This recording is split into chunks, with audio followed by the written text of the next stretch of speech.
program coordinator at Con Mi Madre. First, I want to thank you for your patience and flexibility as we navigate these uncertain times and we experiment with different platforms to still serve you and your family. As you know, we've moved to an online platform. That way we still are able to serve you and your family during these difficult times. Please take notes throughout the video and gather your questions, as we will be having a Facebook Live event this Thursday, May 7th at 6 p.m. where myself and other program coordinators will answer all your questions about the content in this video. So some of the topics that are going to be discussed in this video are how to have the conversation or how to approach the conversation with your student about going to college during the time of COVID-19. The second topic will be what the changes are with testing, that being AP testing, ACT testing, or SAT testing. What comes with all those changes and what's going to happen now. The third thing is going to be tips and tricks on how to cope with COVID-19 and ways that you can help support your student during this time. I'm going to start the video by giving you tips on how to approach the college conversation with your daughter during COVID-19. We know that there are other priorities right now, especially during this chaotic and uncertain time, but having this conversation with your daughter is crucial so that she is still on the right path to apply for colleges and universities this coming fall. And just a reminder that your daughter will soon be a senior, so this is another reason why this conversation is so important. This might be a conversation that hasn't been touched on in the past few weeks, so we hope to be able to give you some tips so you can ease back into that conversation with your daughter. Let's take a look at your daughter's junior year timeline.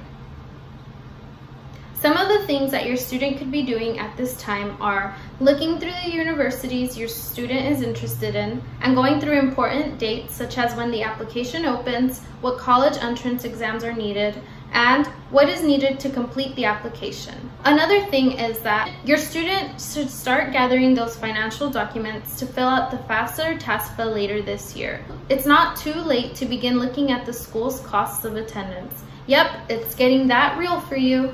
So the last thing is to keep reminding your student to submit those scholarships. So the following will be some tips on how to start the conversation with your daughter. The first tip is make sure to get a sense of what your daughter is feeling during this time, get a sense of her feelings and her emotions, and make sure to bring up the conversation about college at an appropriate time. This will be especially important so that your daughter feels like you are validating her feelings and her emotions. That way she knows she can trust you in the future to lean on you when she's making that big next step. Tip number 2. Although you might already have a school preference for your daughter, don't pressure your student to pick a particular school. Let your daughter know that you're going to be there to support her no matter what school she decides to go to. At the end of the day, you want your daughter to make her own decision so that she is happy wherever she ends up at. Tip number 3, make sure to write a list of questions with your daughter that you can ask college admissions representatives. Right now is the perfect time to ask those really important questions because most representatives are online via chat, email. You can even schedule Zoom calls with them. So right now is the perfect time to make that list of questions so your daughter can get more information on the schools she's interested in. Tip number 4. Although schools aren't allowing you to travel and visit them, a lot of schools are offering virtual tours on their website. There's also this website that has many tours from different universities with a real tour guide. The tours are offered in several languages and they're all free, so maybe you can plan an evening with your daughter where you sit down and go through the different tours that she's interested in. Now we'll be talking about exam changes and updates. This includes the ACT, SAT, and AP exams. Your daughter may have been in the process of taking these exams or scheduling them for this school year, but now with all the changes, there have been many updates on those exams. I'll go ahead and explain those. I'll start with the ACT. The June 13th ACT exam is still happening. This means that all spring ACT exams can be rescheduled to this date. Register online by May 18th if you wish to take this exam. Students who were scheduled to take the ACT exam in April have the opportunity to reschedule their exam to June or another future test date for free online. So now we'll move on to the SAT. As we know, all in-person tests have been canceled from now until July. SAT administrations will open back in May and reach out to students May 26th with new dates. If your student had scheduled to take the test this spring or summer, you can transfer your test to fall dates with no additional fees. If you want to cancel altogether, you may receive a refund by contacting customer service. In the event that schools will not be reopened, SAT tests will be moved to online platforms just like the AP tests. And now we'll move on to AP exams. College Board is offering free online AP classes and a new at-home testing option so students can still earn that college credit that they've been working for. They also have the test schedule online for your student to look at. Now I'm going to go ahead and show you some resources that your student can use to keep studying for those exams. The first resource is College Board. Free AP testing study classes live on YouTube. These are offered for free, and College Board also offers updated information on SAT testing and many other resources. Second resource is Khan Academy. Free SAT practice testing personalized for your needs. This is accessible through your College Board account. Resource number 3, Kaplan. Free online ACT practice tests. This is really important because these are all free practice tests for the ACT that your student can use. Resource number 3, the Austin Public Library. The library gives you multiple online options to study from home for free. And resource number 5, Con Mi Madre. We have SAT and ACT test prep books in our office that we are willing to let you borrow, and we can also make copies of the different pages that your student needs.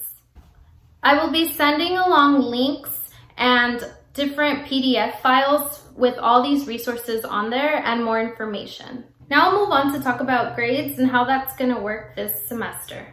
Most school districts are using a pass-fail system for the end of this school year. That means that your student will either pass or fail their classes, and there will be no numeric grades for this semester.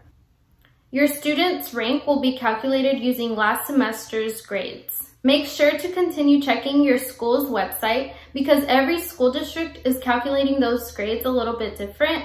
I want to end this video with offering some tips and tricks for you, whether you're working from home or if you're just adjusting to this new routine with the kids at home.